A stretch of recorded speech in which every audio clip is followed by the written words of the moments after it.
Stanford University.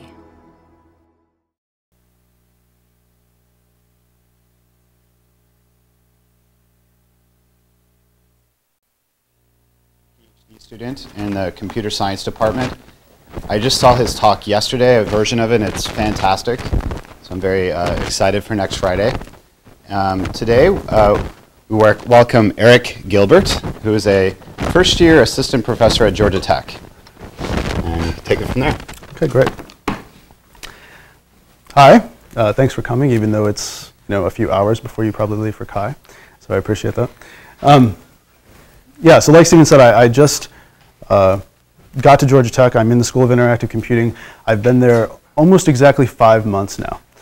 So the talk that I'm going to give today, I thought about giving my job talk again, and I was telling the guys at lunch that I just couldn't bring myself to do that. So the talk that I'm giving today is maybe a little bit rougher than the job talk, but I find it really interesting because it's a little bit more expansive and talking a little bit more about what I'm working on that's kind of unfinished right now. So for example, toward the end of the talk, I'm going to demo a site that I'm building right now that's a hack on email called Courteously. So feel free to interrupt with questions at any time. I'm also experimenting with new slide software. So my area is social media. I like to think of myself as both building it and studying it. And I think it's a really interesting time, right, as many of you know, to, I think, do this work, because I like to say that this field is both very old and very new, right? So there's a lot of work in sociology and social psychology talking about things that we suddenly care about all of a sudden in mass scale because there's Facebook, right? And I think there's a lot of opportunities both to analyze all this data, which is part of what I do, and to think about new ways that this software could be designed and be built based on that theory. Okay, so I'm going to plug my new research group, so bear with me. So my research group at Tech is called comp.social, and I want to point out that there's a bunch of work that I'm not going to talk about, so I'm not going to focus as much on the data analysis stuff that I've done, but it's there, and I suppose if you want to ask me about it, that's fine. And if you're looking for graduate programs, you should think about it. Okay, so I'm going to open with this metaphor, and I like this picture. So the metaphor for or I guess the background for this entire talk is that when we interact online, be it through Facebook or through Twitter or through email, we leave traces of what we do there, right? And I think maybe this is common knowledge now, but certainly that wasn't true when we were just talking in person, right? So when we were hanging out and having lunch and chatting, that's ephemeral and that record is gone. But when I send you an email, for instance, a social medium, we may not think of it that way, but it is, right? If I send you an email, lots of things are recorded, both by your email program, my email program, the email server, right? Who I sent it to, how many messages I had at that time, what was said, how long the reply chain was, what time of day it was sent, what was the network configuration at the time of the message, on and on and on and on and on. And so part of what motivates me is, can we make sense of that data, both in like an analytic way and in a way that it could inform new designs? All right. I guess to frame this maybe a little more academically, there was this fantastic essay in Science a couple of years ago called Computational Social Science, written by a lot of heavy hitters in this area. And it essentially is making an academic sounding version of what I just said, which is that there's all this data out there that we leave online through all kinds of places, Facebook, email, and there are all kinds of new questions that we could ask about it, right? But there's this problem, and the problem is mainly a problem for academics. So if I'm an academic, how do I get access to all this data, right? And they say it right here. Computational social science could become the exclusive domain of private companies and government agencies. So the real worry is that academics could be shut out of this because all the good data is inside of companies and all the good data is inside government agencies. Like they talk about many Canadian agencies have a whole bunch of great data. So my kind of first pass at trying to overcome this problem is let's build stuff. So let's build stuff that people want to use. Let's put it online and make something that's new and different and that people want to use, and thereby collect data that will inform some question that we want to answer. All right. So I'm going to talk about things that I'm doing in that vein. So the talk has got one computational model in it. It's got two different theories. One is from an old theory from the social sciences, and one is kind of a new theory about social media and design. And then I'm going to showcase three different websites that I've built or am building, all right, and why I built them and what they're for. Okay. Another metaphor. I love this picture. So this is a wedding, not my wedding, but a wedding. And I think social media today is very much like a wedding. All right, so, and the reason I say that is because it's one of the few places in real life where a whole bunch of people from all walks of my life converge in the same place at the same time. Right? I don't know if any of you are married, you've experienced this firsthand, or had a wedding, you've experienced this firsthand, right? Or if you've been to somebody's wedding, you've experienced it vicariously, right? So your coworkers are there. Your sister's friends are maybe there because you had to invite them. Your friends from high school are there. Your grandmother is there, right? Very few places in real life where all these social circles converge in one place at the same time. And it can be awkward, right? So at my own wedding, my uncle did some really crazy dancing, and all my college friends still talk about it, right? Right? So, that's an awkward thing. And, but, I could say that maybe the problem is even worse on Facebook. So if I just go over to my newsfeed, and yes, this is live, so there might be some, less than optimal things in here. And if I just take a quick look through my newsfeed, and I'm sure you would do this too, or could do this too, you see just a very large assortment of people in this feed, right? So here I've got Brant is one of my friends from graduate school. Elizabeth, I really barely know her, a senior researcher in my space that I don't quite know. Beth, a very well-known researcher at Tech, right? And some people from Tech. Oh, there's my sister-in-law, Rachel, right? And so you can see that where the wedding metaphor is appropriate, right? Because the newsfeed is even larger than the wedding. Maybe I could have 100 people at my wedding, right? And I can have as many people as I want on Facebook, and they all converge in the same place at the same time. Okay. So one way that I went about disambiguating these kinds of relationships that we have in our lives is using this idea called tie strength. And this is what my dissertation was about. So I know that many of you are familiar with this concept in this paper, but I'll recap it. So the concept is that it's actually relatively simple to explain, right? So on one end of the spectrum, we've got strong ties in our life, right? These are people like our family members, usually, people we would call to help us move, people we would call if we suddenly needed $100 really, really bad, right? There are these people in our lives that kind of occupy this space. And then at the other end, you've got weak ties, right? So these are the people, if you're an academic, you might bump into at a conference, have a few drinks, not talk to them for 6 months, right? There's a bunch of people in our lives like that are just merely acquaintances. And what's really attractive about this theory, so this was written in a landmark paper in 1973 by Granovetter, is that there's just so much literature on this. So what's interesting here is that, right, like for example, it's been found that strong ties can really affect your emotional health. So if I'm feeling down and feeling depressed and you're my strong tie, then it's likely you're going to be too soon, right? Right, and there's another interesting finding, and I'm really pulling them out randomly now, that banks that have the right mix of strong and weak ties to people in other banks tend to get better deals on the loans that they make to each other, right? So there's been a ton of analysis. We're using tie strength as an analytic concept. The paper's, I think, been cited over 7,000 times. And what's nice about that is it really gives you a theoretical framework for talking about relationships as strong or weak, or somewhere in between. So at a very, 30,000-foot level, the idea behind the first part of my work was, let's go back to the tree metaphor, right? There's all this data in a social media site like Facebook. And maybe it says something really interesting about the relationship I have with those people in Facebook, right? Maybe I could turn the data that I leave in Facebook when I communicate with you or don't communicate with you or so on and so forth, and map it into something meaningful, in this case, tie strength. So the idea was, let's get the Facebook data, pump it into a model, and try to see if you can output tie strength. That's what this cute graphic is getting at.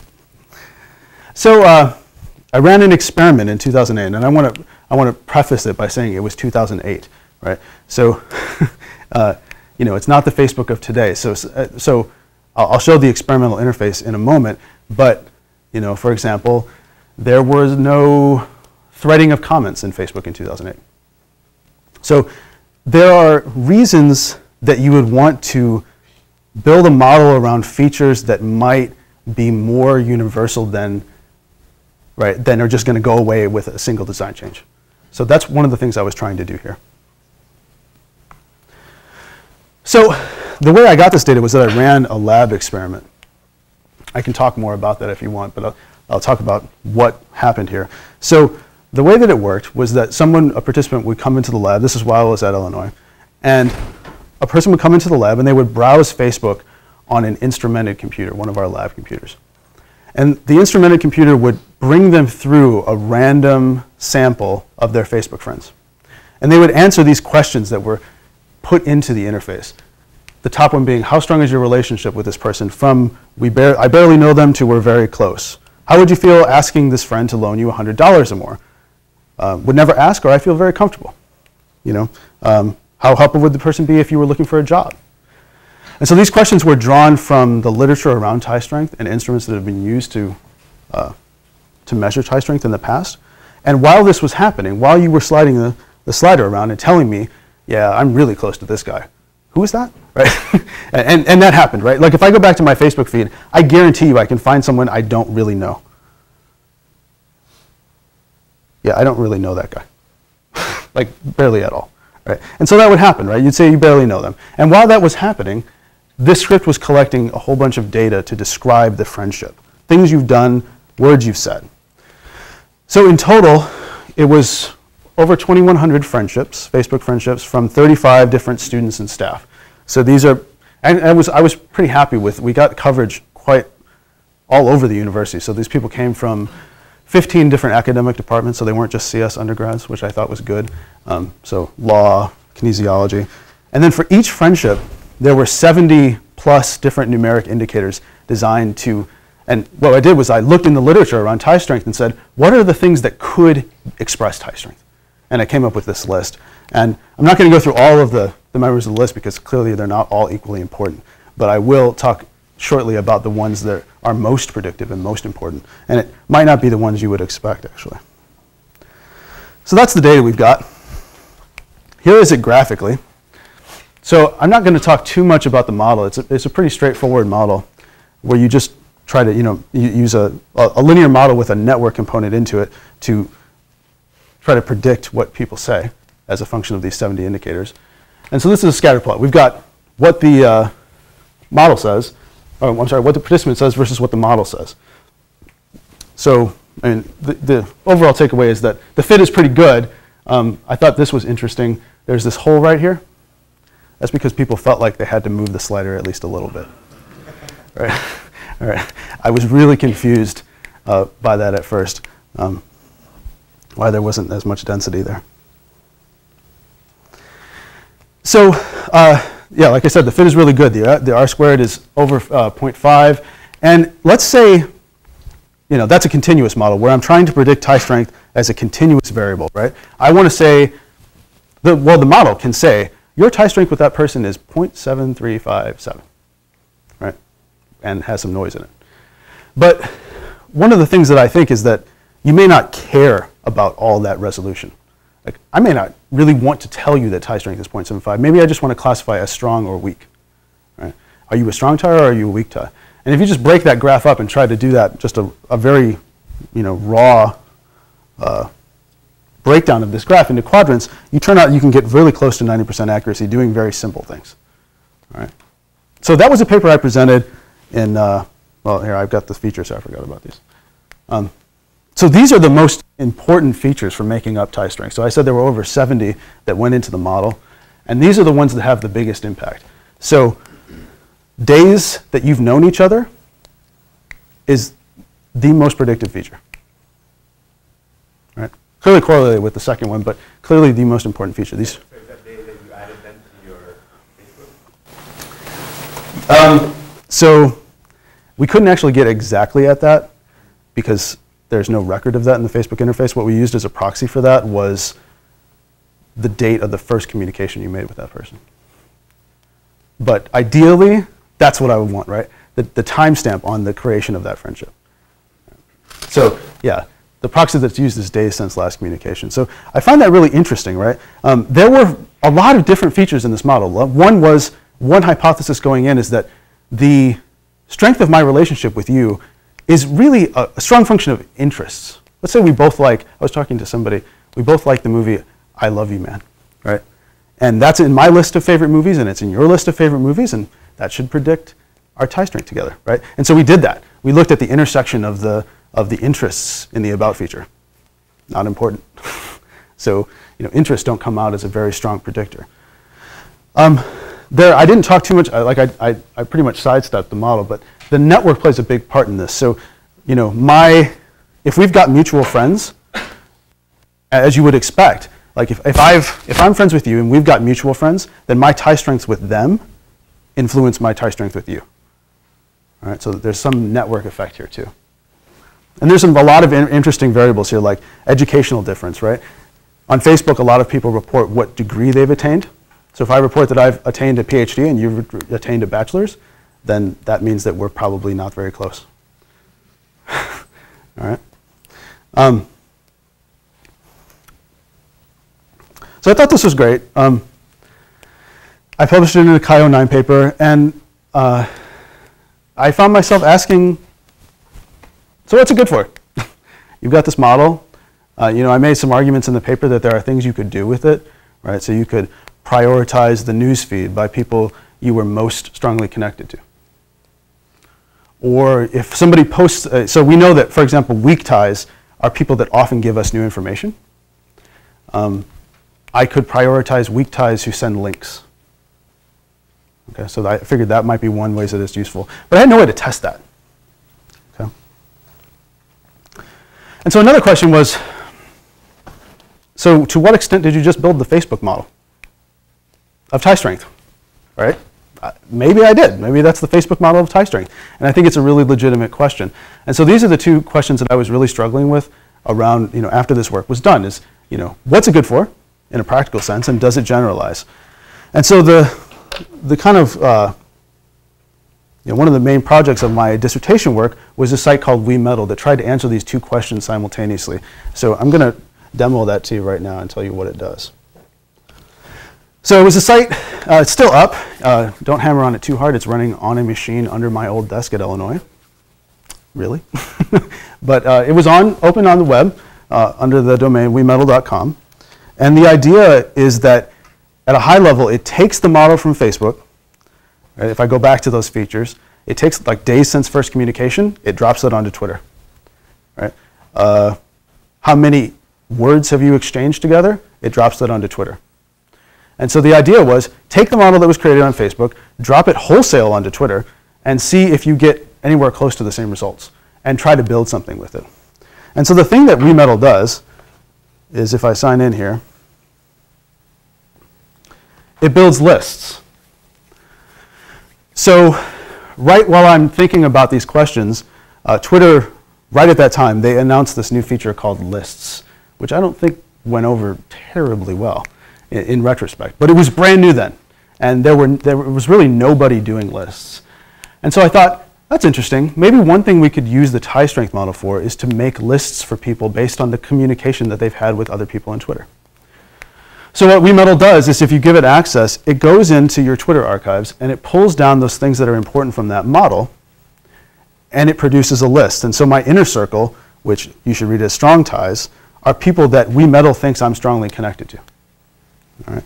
So the idea here is that, if I wanted to, and these cross a lot of boundaries, right? So this is a person that I'm familiar with from, a good friend of mine from UIUC, so she is a friend of mine from undergrad, right? So it's, one of the things that's interesting about tie strength, and I think this is documented across the literature, is that tie strength crosses these social circles. Right? So we have a bunch of different social circles in our life, and tie strength is the thing that picks off individuals from different circles. And then the outer circle is people that it thinks I'm weakest to, right? I think the person that thinks I'm absolutely weakest to is Conan O'Brien. I've never had a beer with Conan, so yeah, that's about right. So what it does is that it allows me then to, okay, so this was the first pass, Meddle's first pass at making a list of my strong tie contacts. So let's say, I don't really know, actually I'm relatively close to a lot of these people, but let's say I don't really know the dog. The dog's not really one of my close ties. So if I can click it and drop it from the list, and so the idea was, let Meddle's computational model get you most of the way there and then clean up the mess. So if I do that and I drop this guy and that guy, I can then make the list and store it in Twitter. So this goes off. I'm happy to see it hasn't totally broken with Twitter's API. And now the list is stored in Twitter. So all these people are grouped under the same name. And if I go over to Twitter, or any Twitter client, right, I can actually filter the list by that, or filter the stream by that list. So just like in Facebook, I probably should back up. Just like in Facebook, right, Twitter has a timeline of people who post stuff. And it's ordered by time. So here, again, is the convergence of a whole bunch of people into the same space, ordered only by time. And what the idea behind Meddle was that I could use these computationally created lists to filter down the stream. So if let's say I've only got 5 minutes to check in on what my best friends are doing on Twitter, such as they are, I can go here and just see them. Right? So that was really the core idea behind Meddle, and designed to be pretty simple. And designed to take something that was kind of, I'm pretty lazy. I knew I would not make these lists, right? I knew I would never do this by hand. I don't make friend lists. I don't, right? Because I've got 500 people. I don't want to put them in buckets, right? And so the idea here was use some kind of computational model to get you most of the way there and then clean up the mess. Okay. So, like I said, there was some careful mapping in the process, but it took the model wholesale from Facebook and dropped it onto Twitter. So there's interesting questions we can ask of that data. And first of all, let me tell you what the data. So we got over 2,000 users from 25 countries using it. Meddle computed over 200,000 different tie strengths with people on Twitter. And what's interesting is that click rate, where you drop these things, could be interpreted as the error rate of the model, right? Which is why it was designed that way. And we see about a 15% error rate, so it's higher than what we were seeing in Facebook, which had about an 11% error rate. But it's within the ballpark, which I think is really interesting. So one of the reasons I find that really interesting is that it suggests, although it's, I would say, not conclusive, but it suggests that there are features about the way we talk, regardless of media, that indicate some strength of our relationship, right? So in Twitter, again, this model would take into account how, where in the friend list you are. Did I follow you second when I signed up for Twitter, or did I follow you 187th? Right? And that's a really strong predictor. Just to clarify, yeah. When you sign up for this thing, you provide both your Facebook account and your Twitter account? No, just Twitter. Just your Twitter account. Feel free to interrupt you. And the 15% error rate is for lists that were actually made? From the output of Meddle's data. But it's not across all the lists that were shown. These were lists that were actually committed back to Twitter. Yes. Right? Yes, that's right. Yep. So we had to control for that, right? Because if you saw it and just went away, then we didn't take that data. Yeah. You made some claim about sort of the similarity in how we interact with people, and I'm wondering, it seems that the largest explanatory variable that was there when we added them. So I was wondering if that really explains away, So if that explains 75% of your model, was that in the case of the Facebook one, and I imagine you're using a similar model here. If you're really just getting at that one element that is similar between the two of them, which is we really add the people we know first, and then we add the people we know less as time goes on. So it doesn't explain 75% of the variance, so that's an overclaim. But you're right. Yeah, I mean, that's just the strength of those variables. But you're right. I mean, I think it's something like those two variables explain something like 40% of the total variance that's explained by that model, right? And I think, I mean, that's kind of, I suppose that's kind of to be expected, right? Whenever you throw a whole bunch of variables at a model, you expect a few of them to account for a lot of the variance. But at the same time, you know, a lot of the other variables are taking up the rest of the space, right? And so one of the things we can look at, and this is in my dissertation but not in this talk, is in terms of the other variables, where are we getting things wrong on Twitter as opposed to, like, we got them right on Facebook, but we're not getting them right in Twitter. And one of the major problems with the mapping, like with the wrinkle between Facebook and Twitter, is that the network component is totally wrong. And I would have to talk about that for like another 15 minutes to tell you why. But I think I think that that's one of the most interesting things about Meddle is this claim about what's the same about Facebook and Twitter. And I think it's the thing that most aggravates a lot of people too, because your experience with is, oh, it's a totally different medium. I'm a totally different person on Facebook than I am on Twitter. Okay. Okay, so this talk is, you know, it was public on the web, right? And one of the great things about that, and one of the not so great things, is that people talk about it, right? And that's really cool. So, like, I got this tweet, I'm trying out Meddle, 6 minutes later. Right? So it's like, wow, that's great. Oh, she's trying it, right? Oh, right. And so you know it immediately, right? But we also got some real, I mean, overwhelmingly the feedback was positive. And there are interesting confounds there. But this is one tweet about Meddle that I translated from Chinese. So that's why it's so long. So this was a really good day when this happened. So the thing's miraculous. I want to know how it works. It even gets my girlfriend's account right into the inner circle, although I never send tweets to her account. So, right? So you might have assumed, like when you would do a naive tie strength model, that it's the amount of messages I send to you, right? But a real problem with that model is that, okay, I don't ever talk to my wife on Facebook. I don't need to, right? I'm going to go home and talk to her at home, right? And so there's this sparsity of data around some of the most important people in our lives. And you have to do something a little bit richer in order to capture those people. And Meddle was designed to do that.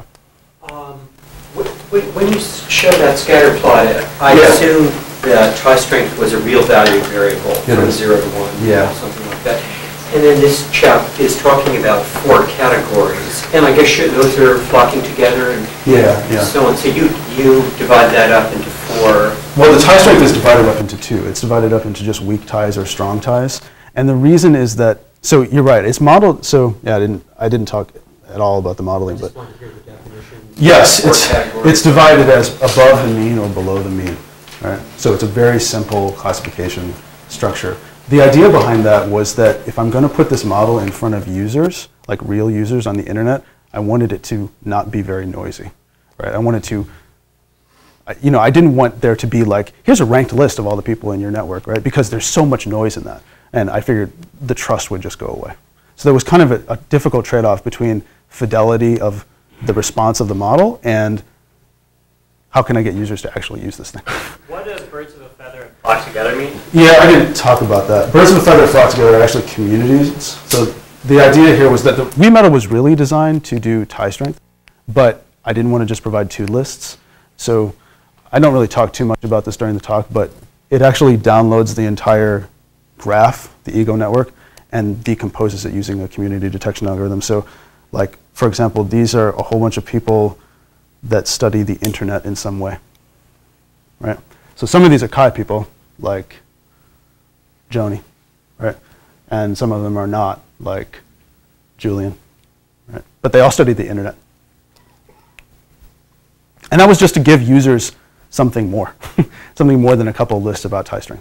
So those are shared interests as opposed to friends? Well, it's out of the community detection literature. So if you lay out a social network of a bunch of people, they cluster into these groups called communities. And if you break the social network apart into these groups, you tend to be able to give them names because the people that are all interconnected with one another are usually from the same part of your life. So these are all people from Illinois, from the University of Illinois. And they all have connections to one another. You can make these lists too, but it's not too much of what I'm going to talk about.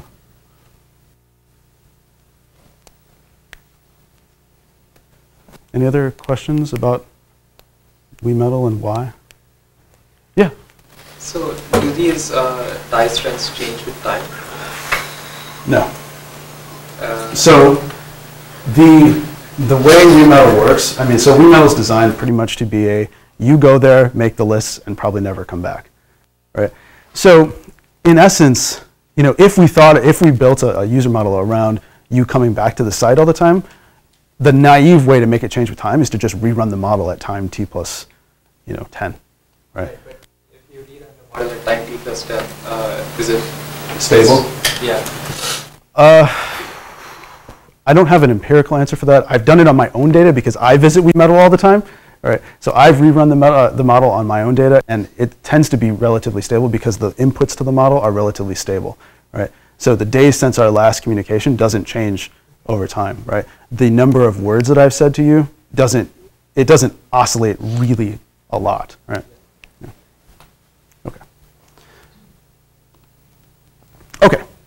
So that was Meddle. It was designed to designed to be something that's both useful, something that I was hoping people would use a computational model that I built, get some data about tie strength, and be able to talk about intermediate relationships between Facebook and Twitter. So now I'm kind of wrapping up that part of the talk and moving on to a different site that I built. Okay, so this second theory that is going to be part of this talk is this idea called social translucence. How many people know this idea? Okay. So it's one of my favorite papers from the social computing literature. I totally recommend you go read it. Written in the late 90s by Wendy Kellogg and Tom Erickson. And it's this paper, it's a design theory paper, not from sociology, not from social psychology, it's a design theory paper. And the idea behind it is that when we build social systems online, we have to build in things that we'd get for free in the real world. All right? So, for example, I'm here in this room. I can see all of you, and you can all see me. I know that you can see me, right? And there are these things that I get for free because we're in the same physical space. On Twitter, I don't get that unless you build it in, right? I can't see that you can see me. I can't see that you're looking at my profile. I can't see a lot of these things. And so the idea is that the translucence part comes from, well, if I want to build in the idea that I know you're there, you know I'm there, and we all know that about each other, that has to be built into the system because the default is total invisibility, right? Or total transparency. And what they argue for is this idea of translucence. So I'm going to tell a somewhat embarrassing story. There's a postdoc at Georgia Tech who I almost killed the other day because of social translucence, or maybe I almost broke his nose. So I was walking into the men's room on the 3rd floor of TSRB, which of course is solid, right? How many of you have ever slammed the door into somebody else's face, right? Because you can't see who's behind it, right? So I kind of hit him kind of hard. And I felt bad about it, and it made me think a lot about this idea. So one of the ideas here is that you can build a door, right? This is why fire doors have, most doors have windows in them so that I can see that you're behind it and I don't knock into you, right? But if I just leave it totally transparent, then you get no privacy. Right? And so what the paper's arguing for is some kind of translucence, some kind of abstraction about, well, I know you're in there, but I can't hear you and I can't see your face. Right? So that's the basic idea behind the theory. And it's a design theory that I'm using in the next 2 sites to try to build something into social media that's not there. Okay? So I submitted my dissertation, the Meddle stuff, sent it off for comments, and I waited, and it waited. And if you've ever submitted your dissertation, you wait because faculty are busy. And I got bored, all right? So I built this site called Link Different in the interim. And the idea was a direct application of social translucence to Twitter. So how many are Twitter users? Okay, about half. A really common practice on Twitter is to share links. Right? So it's probably about half of the tweets that are sent have a link in them. But I found it really hard to know beforehand. Let's say I find this story on the web, I read this Wall Street Journal story, I think it's amazing. I want to broadcast it to all my followers. Well, have they seen it already? Right? They also follow other people. Right? And I don't know what they've seen from the other people. Right? So this was designed to fill that hole. It was designed to say, if I want to post a story, what have all the other people that follow me actually seen before? So this site isn't actually quite running anymore because it got so much traffic I couldn't keep up with it. So I released it on the web.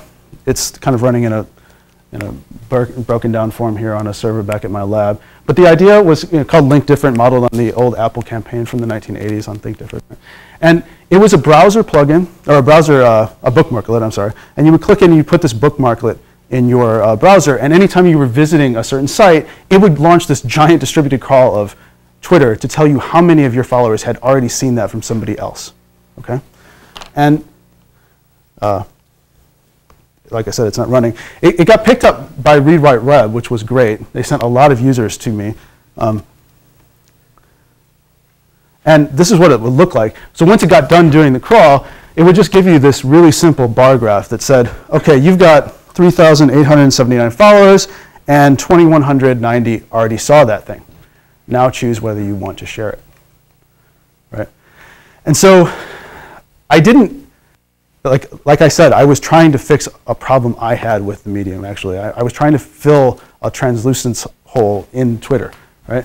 But there's some really interesting data that comes out of this, right? Conformity effects, right? Where does this bar go? Like, at what point do I not share it? Because, look, everybody's already seen it. Or maybe I choose to share it because I want to look like I'm with all you guys, right? So there's some really interesting things that are dependent on where, what proportion of these people already saw it. You have the records of I do. posts showing that chart? I do. Yeah. So yes, that's kind of the general principle I'm arguing for, is that I do from just from the logs from the. What are the results? So the results are kind of interesting, and I'm just writing them up now. Is that there's like you would assume, there's like this fall off in the middle, but it's not a total fall off toward the end. Like I said, people actually share when almost everyone has seen the thing that they're about to post, presumably because they want to look like they saw it too. So I'm willing to waste your time. I'm willing to show you something you already saw so that I can demonstrate that I'm knowledgeable too, which I thought was pretty fascinating, actually. And one more thing. It's not totally at 0. It doesn't start at 0. So you would think that 0 is the best. 0 is not the best, because 0 says that maybe this is totally not interesting. Maybe I'm out in left field and no one is going to be interested in this, and I'll be looked at as like a kook. And so the breakpoint is somewhere around like 10 or something. How do you know the rationale behind? We don't. Yeah, I was going to say, could you follow up though, do interviews and get into Yes, absolutely. Why are we saying this even though 80% of my people have already seen it? Yes, absolutely. So I think that's the only way to find out. So at a high level, one of the great things about this approach is that you get a lot of data, woohoo, right?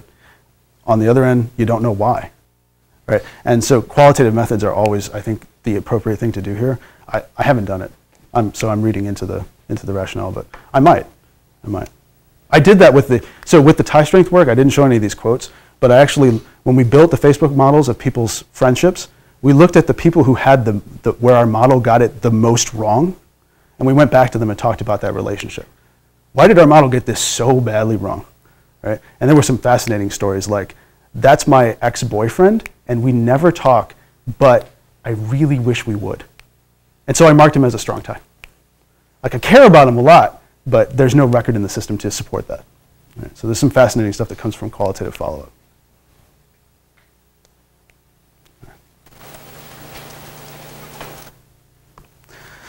Yeah, so this got some great traction on the web. I couldn't keep up with all the demand. So we got over 100,000 plus users. If I probably hadn't crashed, it would have gotten a lot more. So I wasn't ready for the swarm of traffic that came here. And actually, the network admins at Illinois shut me down because they thought the machine had been compromised.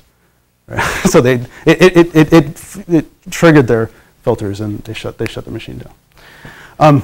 It also generated a lot of Twitter API calls, over 10 million Twitter API calls. So if you're looking for someone to blame because Twitter is shutting down their API to researchers, it might be me. I feel kind of bad about that.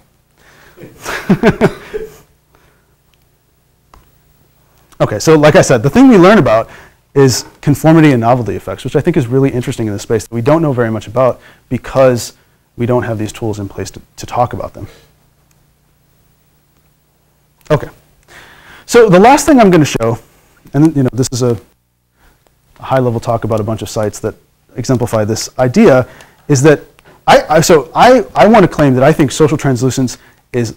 I think you should, if any of you are designing social media systems, you should all go read this paper, because if you use it as a lens over existing media, you see all these problems, right? And so I started looking at email. Okay, by the way, email. The term social media is new, but emails is a social medium, probably the internet's oldest social medium, right? With air being the oldest social medium. And if you think about it in terms of social translucence, email is totally opaque. I send you an email. Did you get it? Did you read it? When are you going to respond? Are you busy? Right? Totally and completely opaque. Now, and my idea here is, what if we were to put social translucence on top of email? Could we do something just a little bit better? And so I'm building this site that's currently not available to the public, but I'm going to demo to you here. So it's called Courteously. Let me close some of these other windows. Okay, so the site is called Courteously, and it's under IRB review right now, so I'm not going to publicize it totally publicly, but I will show you. And the idea is that it shows people how much email you've got right now, but not transparently.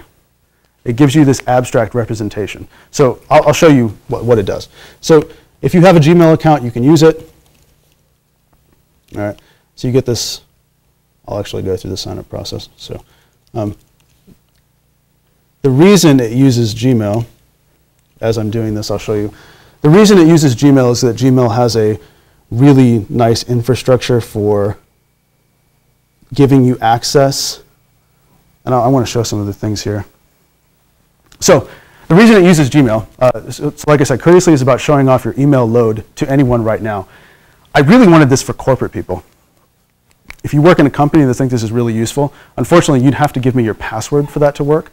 So Gmail has some infrastructure for passwordless authentication using OAuth, so that's why it's using Gmail.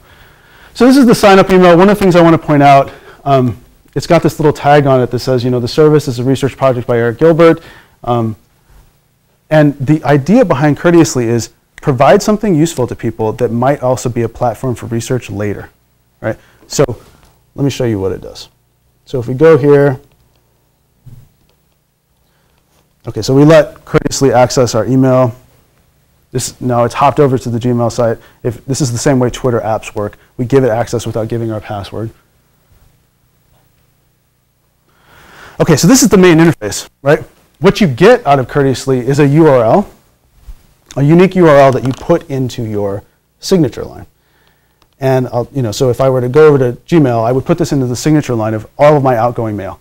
And it would say, Eric Gilbert, assistant professor, Georgia Tech, see my current email load, Courteously, right? And what it does is when you go to this site, if I go here,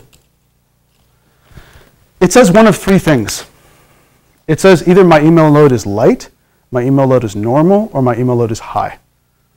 And the reason for that is the translucence idea. It doesn't say I've got 457 messages in my inbox, right? Because I don't want you to know that, right?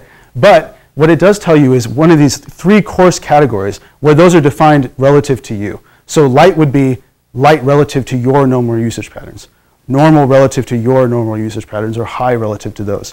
And I can tweak it. By default, it's measuring how many messages are in my inbox, right?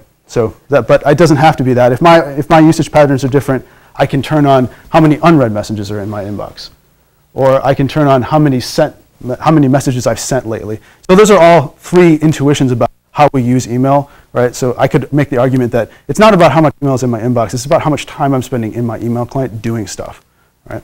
So it measures these things. There's also these nice little hacks that are a little bit off topic, but you can add the message or the tag whenever to the subject, and Courteously will hold that message until your email load goes to light. Right. This is a new faculty member dealing with a lot of email. Right. Okay. What's the one-sentence message? Yeah. So the one-sentence message is trying to incentivize succinctness. So if you turn these on, the way that it works is that there's this little asterisk down here that says learn new kinds of email you can send me, and it would tell you that if you send a question, just a single question in the subject line with no body, it will jump the message to the top of your inbox by resetting the date sent flag temporarily. So the idea is that if you really need to reach me and you're blocking on whatever thing you need from me, you can just send me a question and it'll go right to the top of my inbox. All right. So the idea behind this is that try to provide something useful, right, that closes this hole around translucence in email, but also could act as a platform for research later. So my ultimate goal here is then, let's say by some lucky chance, Courteously racks up another 100,000 users like Link Different, right? And there's a bunch of people using it, and we, are able, Courteously has access to their email, right? But by default, we're not analyzing any of it. We're not doing any of that. We're just looking at the number of messages in your email inbox. Well, I could send them a message 6 months from now, and let's say I want to do a study about, like one of the studies I've always wanted to do around email is the spread of chain letters, right? I think it's fascinating that there are these secret messages and secret memes that circulate in email that we have no access to that seem to bubble up. So, for example, we hear reports that there are these rumors about the Obama presidency that circulate only in email, right? It'd be fascinating to talk about those things. And so what you might do with this product is, or what I might do with it is to say, I'd like to run a study around the spread of chain letters. Currently, you're opted out. If you opt in, we'll give you this thing and we'll analyze your email and keep it all secure. But currently, you're opted out. And so the idea is to build a pool of users that could contribute to such a study that we really wouldn't have access to anyway, or in any other way, because the only email corpus that's available to researchers that I know of is the Enron data set, and it's been picked over to death. Right? So that's the idea behind Courteously. Any questions about Courteously? How about WikiLeaks as an email-like? Can you say more about that? What do you? Well, you've got communications between a bunch of people. It's not email, but it has many of the properties of email. Yeah, I suppose that's true. I think one of the issues, so we were told, actually, interestingly, we were told at Tech not to use the WikiLeaks because we're a state institution. So state institutions, I'm pretty sure uniformly were told not to use the WikiLeaks data set for research purposes because it was in violation of State Department policy. Yeah. Maybe I could sit here for a while and then pick over that. So this status which you show about how busy you are, is it dependent on the person who mailed you, or is it the same for everyone? Because so can you give me an example so I know exactly what you're saying? So if Scott mails me, I better not say I'm very busy, I'm not going to versus, someone. Yeah, so it's not status aware. Right. I mean, so it presents the same thing to every person that you're in contact with. The interesting thing is that the history would be relative to you. So, I would sense this, right? That I think my email box, right, or it's not open right now, but if I would go to my email box, there's like 300 messages in there. That's a lot for me. I actually usually zero my message box out, but I know that Gregory About at Tech has an inbox that's like, 15,000 messages long, right? So I don't want to expose the raw number, and it should be relative to me because Gregory would laugh at my what I would call high. Right? Yeah, but then again, the translucence thing. In physical systems, it's same. It's the same amount of translucence to everyone. But here, it seems like you have an opportunity to make it differentially transparent to people. I suppose that's true. Yeah, I suppose that's true. It's not dependent on the relationship, though. It's just dependent on the So it wouldn't be about you and Scott's relationship. Yeah. The guards are coming for us, I think. Yeah, I mean, so it wouldn't be about. I think that's a really interesting use case, though, and I think, I'm actually thinking about things that are status aware, like, about power relationships and hierarchies, but it's not that. Yeah, follow up. This is pretty much the end of the talk anyway. Yeah, so the translucence thing, there's also multiple places in the pipeline where you can introduce the translucence. So for instance, in your Twitter thing, whether or not you share a link is the earliest stage in the pipeline versus whether or not to display the link is the latest stage in the pipeline. Yeah. So any thoughts on where the best places to introduce this? I think the earlier the better, right? So, I mean, I think the earlier the better because people can make decisions based on that information, right? So, I think the big win out of Courteously would be that for me, my email load over time goes down because people don't want to be the next person piling on, right? So let's say, like I got a cold earlier this week, a pretty bad one, Monday and Tuesday, and I was kind of sitting on the couch trying to do work, but not really concentrating. My email box is filling up, right? And a lot of people just keep sending me stuff. I think the ideal hope behind Courteously is that if you were to expose that stuff, let's say I tweet, oh, I'm sneezing on Twitter, and Courteously says, wow, Eric is really, his email load is high. I'm going to back off. I'll just talk to him when he comes in. All right. Yeah. Is there meaning to putting the Courteously in the signature of the email? You want to say more? Because like what it seems to me is like you want people to have this link, but it doesn't have to be as a signature to the email. Because it seems like you're sending out email and then they get this link, and it basically tells them, okay, my email load is high, please don't respond. It may tell them that. I think it depends on the relationship, right? Like if I just sent you a message and I'm asking you a question, you probably would infer that I want the answer, regardless of what my email load is like right now. So I think one of the things, the idea here is to let you write into the information whatever you want to write into the information, right? So if it's one of my students and I go to Courteously and it says, my email load's high right now, I'm like, yeah, I don't care. Right? I might send the message anyway, right? But if it's the dean of my college, right, I might think, maybe I'll just wait till I bump into him at the faculty picnic, right?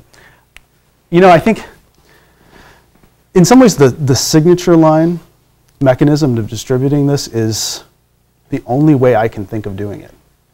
I would say it's more like people will use it. It will be more useful to temper expectations once they've sent an email. You could and it's also good for that, yeah. I think you could send it out as an auto response all the time. Right. And then people could, if they send you an email, they would be like, well, let's see, he hasn't responded. Maybe I should check what his load is like. And then they'd be like, oh, his load is high, so I should just be patient. Right. His load is low. I can bug him and tell him to send it again and be like, hey, I don't have any email. Hey, what are you other people. Yeah. Right. I think that could be one potential use case as well. Noah, you flew up here. And I think just doing maybe a Grease Monkey plugin so that when you type someone's email address, right? That's the sort of place where it lets you make that decision earlier in the chain. Yeah. I've thought about doing that. So I've showed this to a few people around tech, and they're like, oh, I really wish this was like a plugin for Mac Mail, right? Such that or a plugin for Grease Monkey. And I think I might do that. I'm kind of in the mode of push it out to the web as fast as possible, get people using it right now, and see, like before I would go to all the trouble to build a Grease Monkey plugin, I would want to see if people would use it if it was in the signature line. And if it were to get use, I think I would build a whole little ecosystem of tools around it that would push it earlier into the pipeline, so there's less, because it is kind of cumbersome that you have to, like, if I want to send Noah a message, I have to go dig through and find a Noah message and find a signature and go click. sounding incredibly ancient. I'm just curious whether you've looked at the work on email overload from the 1980s, at a time when people thought that the whole idea that would be overloaded with email was actually a strange concept. And the whole notion of things like, there was a system called the information lens that Tom Young did, there was a system that I did called Argus, and there were a number of different things, lots of in-depth longitudinal studies looking at that. And so I was intrigued by your comment that I can only see doing this in the subject line, because one of the things that we did was have essentially those pairs, like to somebody, from somebody, and then create a rule system based on that, where it's as simple as filling in the subject line, but that becomes then the basis for which you do rules. So I can't say that I've looked at some of the email stuff from the 80s. I've looked at the email stuff from the 90s, so I'm familiar with the Whitaker paper on email overload. These are based on multi-year longitudinal studies because I think there really are. What's fascinating to me is that the world has changed dramatically, and yet people haven't.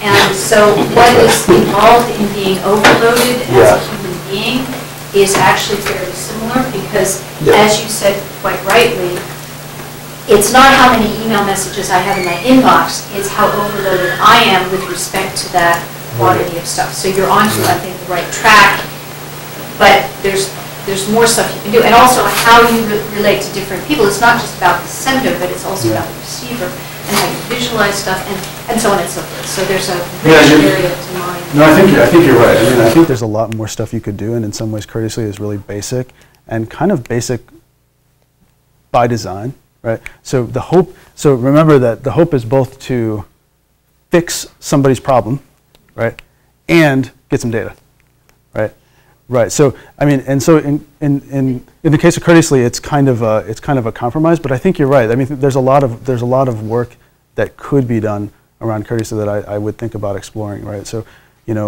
for example, it's possible that you could render a Courteously later that knew how to predict these things, right? That could learn from a whole bunch of Courteously data that it had seen over the last year and learn to predict whether this message should be allowed to be sent right now or not, or should be prioritized or not. Or should be grouped. So one of the things that is a problem with email is it comes at you in time order. Just like Twitter, just like Facebook. Let's remember that time is always the design strategy. And so you do post hoc filtering. You say, I'm not going to deal with that. That's about this project or about that thing, whatever. Yeah. And there is a question of, can you group a set of things where people are willing to wait for a little while and say, okay, now just give me that bit, and I'm willing to spend an hour just dealing with those short questions, or something, so that you're helping manage that for the user's point of view. Yeah, I think there's been a ton of systems that I've been aware of, especially in the late 90s, early 2000s, that were about there was the IBM system Remail, right? There was, John Tang had that great paper, Rhythms of Interaction, right? And I think those are all great, and I think those kinds of intelligent, approaches to email on the client side are really fascinating. I think my approach in Courteously is kind of like, I guess you might characterize a lot of that work as the clients are broken. Let's fix the clients. And here the approach is the medium is broken. Let's fix the medium, right? And I think it's different. They're clearly related, but I think that kind of thinking would lead to a different kind of solution where it's like I'm trying to engineer the social process rather than engineer the client. But I think I totally want a smarter email client, and the first person to give it to me wins. Oh, really? I was thrilled when Priority Inbox came out. I thought that was fantastic. I want to have the user involved in doing it. So I want to get under user control. Okay. I don't want a smart system that does clever things. And we find out, for example, a pretty good automatic delete feature. Nobody wants to use it for listening these days. I guess now we have so much junk mail that you might want to. But the idea that if it's from that person, I'm going to delete it, people don't want to. But I'm just saying that there's a whole set of things about what I would call a partnership between the user and this semi-intelligent system that reveals to me how it's making its decisions, so that I can then say, yeah, I buy that, or no, I don't, and that kind of thing. So it's very much about the social interaction, both me with my email and me with other people. Yeah, it depends entirely on what you mean by smart. Yeah. So I type the first 2 characters of the email, and it gives me some options for filling in the rest. That's great. The total spam disappears automatically. That's great. Other stuff, not so much. And so some things that some people might call smart are used daily all the time. Right. And I guess the real key is how much do you reveal? And also there's this interesting thing about how willing are you for the system to make a mistake. So for example, I just discovered that there's a bunch of stuff on a critical thing for Chi next week that's going into my spam filter. Right. And I didn't know, and I actually found it because I was searching for this person saying, why haven't they sent me an email? Oh, because it's in spam. Fortunately, it didn't delete. But, so the thing I was good, but the thing I was going to comment on was that I'm old enough to have remembered .procmail files. Right. Okay. So yeah, so almost from the beginning, right? We were trying to write these kinds of filters and rules that would reorganize our email, and I think that's like a pretty much a basic impulse around email, and I think there is a lot of work that could be done there. One of the things that appeals about Courteously to me is that it doesn't tell you what to do, right? It allows you to bring whatever social information you have about the relationship and the person to bear, right? Well, if you take the stuff that you did with Twitter and the stuff she was talking about and put them together, what you could come up with is one of the things that you suggested that was really good was, I don't want to deal with these things until that time, or I don't want to deal with these things until that thing. You could actually come up with a group of people on Twitter, or a group of people that would be analogous in your email, saying, I'm working on a project with X and Y and Z, and I'm not going to do any of that stuff until after 6 p.m. tonight. So all of that stuff, just leave it off. I'm working on this other project with these 4 people, and I need 2 of them to respond reliably. Every time we do this project, I need at least 2 of them to respond before I can do anything. Leave that stuff off. So then you've got these stacks of things, and then 6 p.m., bang, all this stuff comes into your inbox that's useful. And then when these 4 people reply back, these things come into your inbox that's useful, but you're never bothered with it until you actually get there. You know what? And he's going to say, I've already done this. No, I'm not going to say I've already done this, but I think it is, you're kind of describing the initial impulse for Courteously. There's an old sketch of the Courteously interface, and it was supposed to be like a much grander system, right? So I said, first of all, I was going to say, what are you doing that you really don't want to be interrupted by? So when I'm using Illustrator and Terminal, I'm hacking and designing stuff, and please don't send me email, right? And so you might be able to specify that, and then it would also analyze your email and would say, okay, you usually reply to your wife, that's my wife, in about 62 minutes, right? So when you're really busy, who do you want to hold or patch, right? I think this could be really interesting, but when I put it in front of people, it's just like, wow, this is really complicated, right? And so part of the trade-off with me and the research I want to do is that one of the things I want to do is do that study about chain letters propagation, right? So I'm embracing simplicity. And actually, you can see the projects, Meddle, Link Different, Courteously, all getting simpler, right? So that they scale higher, so they scale the bigger numbers. Well, clearly the people don't want to help you write all of these controls. Yeah, but there's a whole lot of AI research going on about writing these controls. We're doing stuff, I work at SRO International in the AI lab, and we're doing stuff that deals with, okay, so there are people who you want to get one-line replies to reliably, and here's the one-line replies. And what it does is it just watches you use your email system until it says, this is what I think you want to do. This is what I think you want to do. Here's what I think you want to do here. Click here to say yes, and it just goes and does it. And in some ways, Google made a big step in releasing Priority Inbox to everybody in Gmail, because that was a huge step, right? 160 million people encountering machine learning on their own private data, right? Big step, right? It could be that, my concern here, you're right. This is a lot of work and too complex, and it could change. People's, I would do it too. If it said, if you're working on Photoshop, leave me alone, I would click that button every time. Yeah. Did you have a question? No, I was just saying I would also do it. Oh, you would also do it? Yeah. Oh. Well, I'll release it to the 3 of us, and it'll analyze chain letter propagation on the 3 of our emails. Any other questions about the stuff or the approach? Thank you. Thanks.